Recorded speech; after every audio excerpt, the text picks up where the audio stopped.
que ça fait de rencontrer un monstre sacré comme Louis de Funès sur un premier tournage? Qu'est-ce qui se passe? En fait, je suis devenu, sans le savoir, le metteur en scène du film. Parce que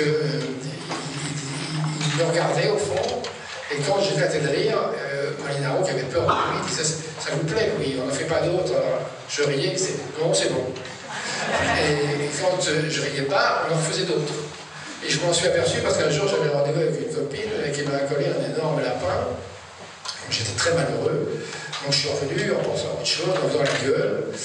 Et donc j'étais assis dans mon coin et je ressassais ma rage de ce rendez-vous raté. Lorsque tout à coup j'entends 48e. Alors je me dis 48e, ils ont fait 48 prises. Puis je voyais le regard paniqué de Funès.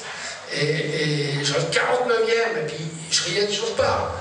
Donc, comme le film était produit par mon père, à un moment je me suis dit qu'il faudrait que j'aide un peu la production. Donc j'ai commencé à faire. Mais celle-là, elle est bonne. L'agent, en plus, très finement, avait dit ne signe pas ça, c'est fait par des vieux, il ne faut pas faire ça. Et puis ça ne marchera pas, donc tu prends juste l'argent. Et d'ailleurs, quand il a vu la projection, il m'a dit t'as vu, j'ai bien fait de dire de ne pas le signer, parce que ça va être un flop, ça a fait 4 millions d'entrées. Donc, sur le prochain, pour faire la suite, j'ai donc demandé à que mon nom apparaisse. C'est pour ça que je n'apparais pas dans le premier. Alors, on va rester avec Christian Clavier, Marianne Chazelle, parce que vous n'écoutez pas beaucoup, mais se rajoutent Gérard Lanvin et Jean-Pierre Bacry dans un film que vous avez tourné en 89. Il y a eu un peu moins de succès que les précédents, mais qui pourtant est une... C'était un flop, quoi.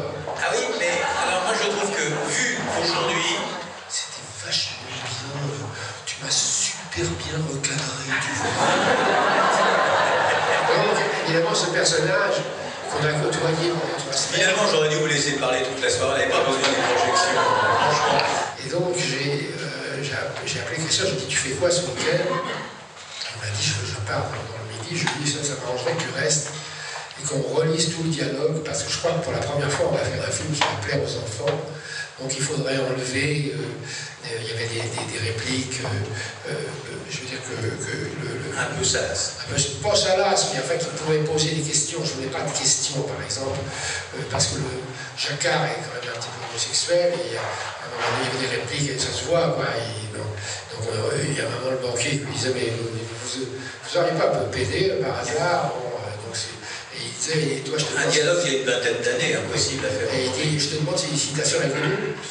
Je dis, c'est pas terrible, parce que dans une salle, c'est quoi maman, le goudou, c'est un peu gênant. Donc on a remplacé par des phrases approximatives pour qu'elles tiennent sur les lèvres, parce que la scène était déjà tournée. Donc, il dit, est-ce que vous n'êtes pas un peu de soin pour rien dire, non? Donc il n'est pas gênant, et la réponse était, et je vous demande si votre soeur pue le cul. C'est pas très bon comme réplique, mais ça pourrait être pile sur les lèvres. Donc on pouvait le faire, et ça a beaucoup plu aux enfants.